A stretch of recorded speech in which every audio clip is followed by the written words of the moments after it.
Welcome back to Session 7 of this course, which supports us to mindfully and compassionately move through times of transition and challenge by connecting deeply to the present moment. In the last session, we explored the intrinsic and permanent nature of reality and how opening to impermanence can help us live more deeply and release our fear.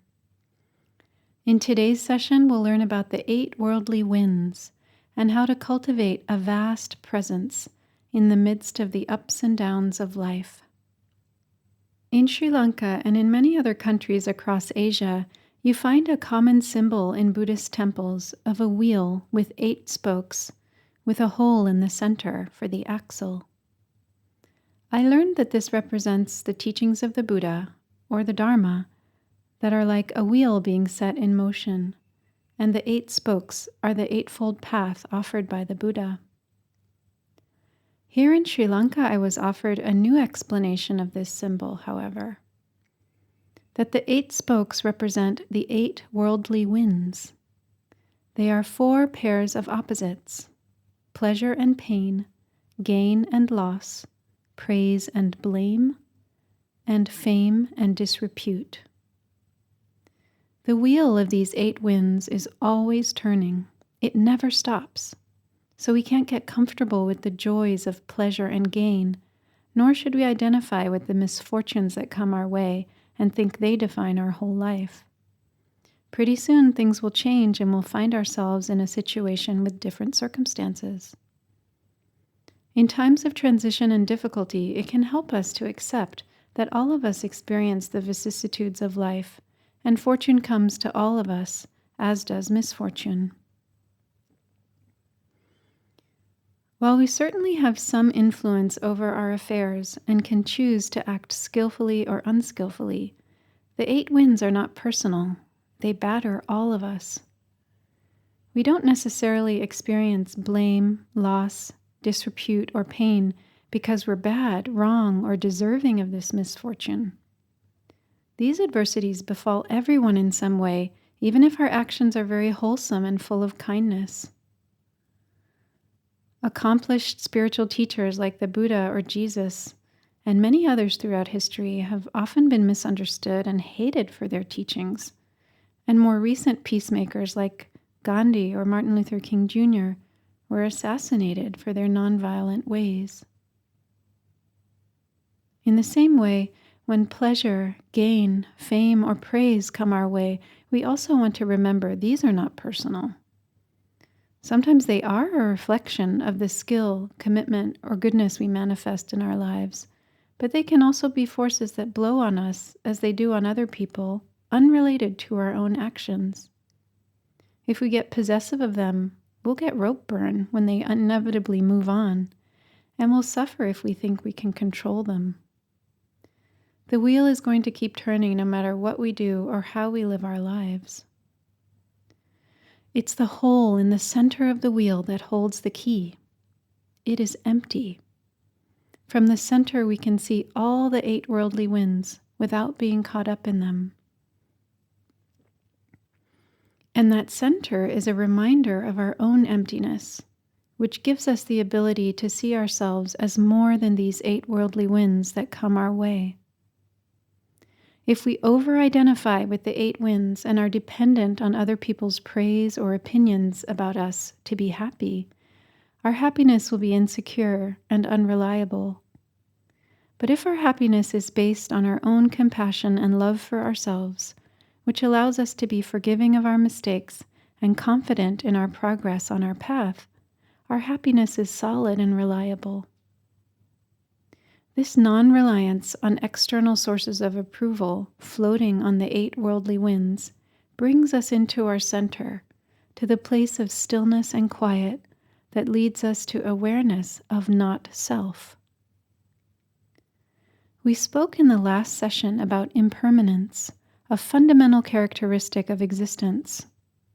In Buddhism, not self or egolessness is another characteristic. That is the emptiness that the hole in the wheel represents. If we can understand and live from this insight, We'll be incredibly empowered and will hold a kind of secret weapon when moving through times of adversity and change. Not self means we're empty of a separate self, but full of everything else. We are made up of all those who have influenced us and helped shape us in some way.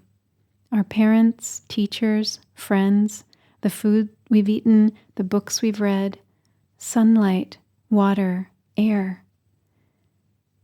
We cannot exist by ourselves alone. We can only exist because each of these elements has come to help make up part of who we are.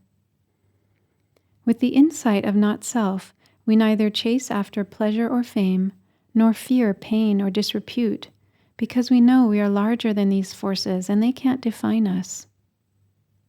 This non-fear is what gives people courage to make big sacrifices and take incredible risks, knowing we are acting on behalf of the whole and that our actions will still have an impact even if we, in our small selves, will not be there to see it.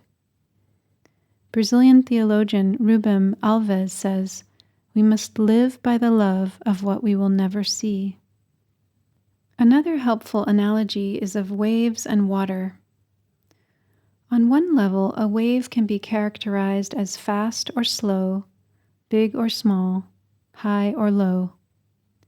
But if a wave is able to touch its true nature of water, it gets in touch with a part of itself that cannot be characterized by up and down, coming or going, being born or dying. Water is beyond all of these conditions.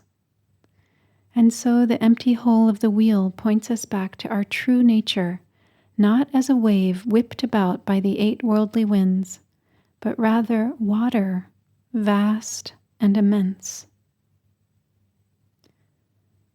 When we touch our deeper reality as water, the insight of non-self, we navigate transitions much more easily. We don't take things as personally, and we're less afraid. At the age of 88, Tai had a massive stroke. The physicians didn't expect him to pull through, but he did. One side of his body was paralyzed and he lost the ability to speak. He's become totally dependent on others to take care of all his needs. At first it was difficult, but now he seems to be at peace with his situation.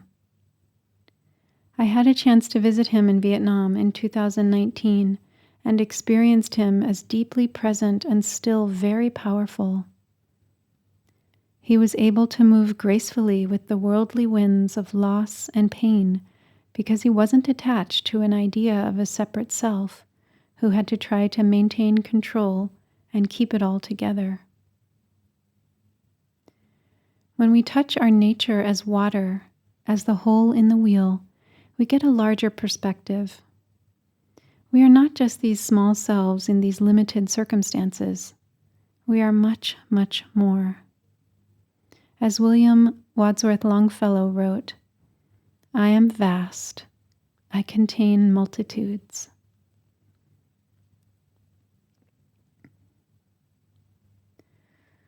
So let's settle back into this moment, finding a supportive posture.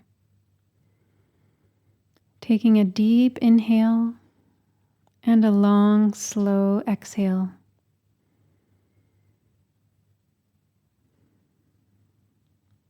If that felt good, do it again.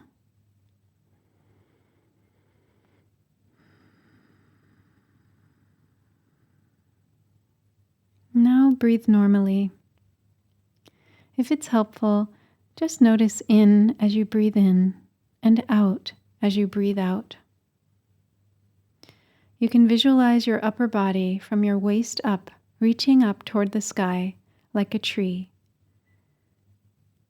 And now allow the lower part of your body to root down into the earth. Feel the aliveness in your body in this moment as you ground into the earth and reach towards the sky.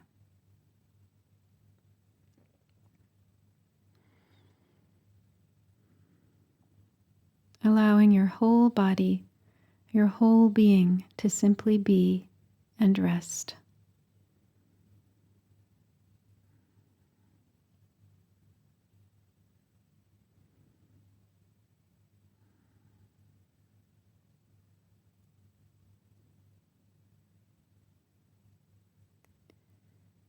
Now let yourself sit in the center of the wheel, in that empty space where you can observe all the 8 worldly winds blowing in and out.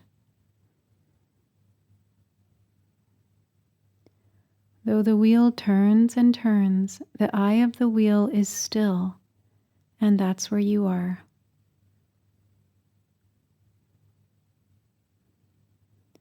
You observe the circumstances of your life, the losses, the gains, the pleasure, the pain.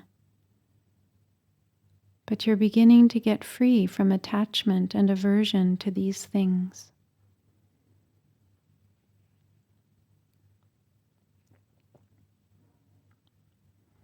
Breathe deeply and let yourself rest in the center of the wheel, jumping off the endless and exhausting hamster wheel for a time.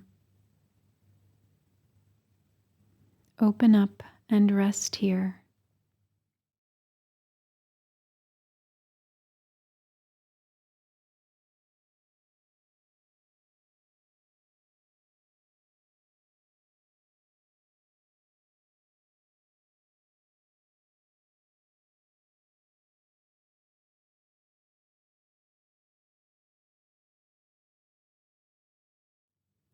And now see yourself as a wave on the ocean.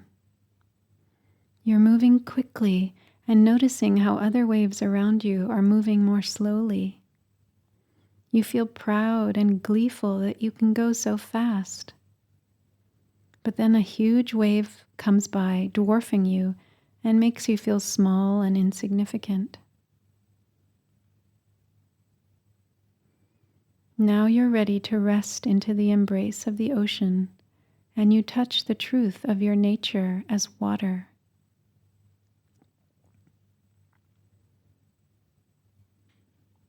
Let go of your wave form and go beneath the surface, sinking down, down, down. Here there's no fast or slow, big or small. There's just water, which is the same substance that makes up the waves that were slower than you and the wave that was bigger than you. Wait a second, there is no more you, because now you're just water. Let yourself enjoy being immense, vast, empty of a separate self, contented to contain multitudes.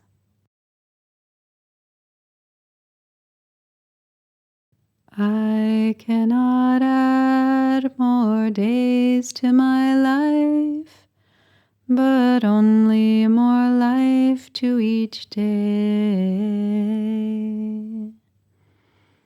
I cannot add more days to my life, but only more life to each day. Lie die da die, la da die die da die, la da die die da die die da die. Lie die da die, la da die die da die, la da die die da die die da die.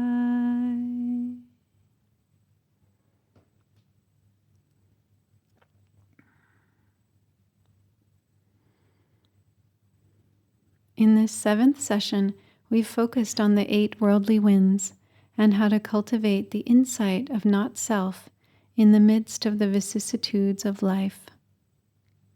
In the next session, we'll continue to explore the practice of equanimity and letting go in daily life.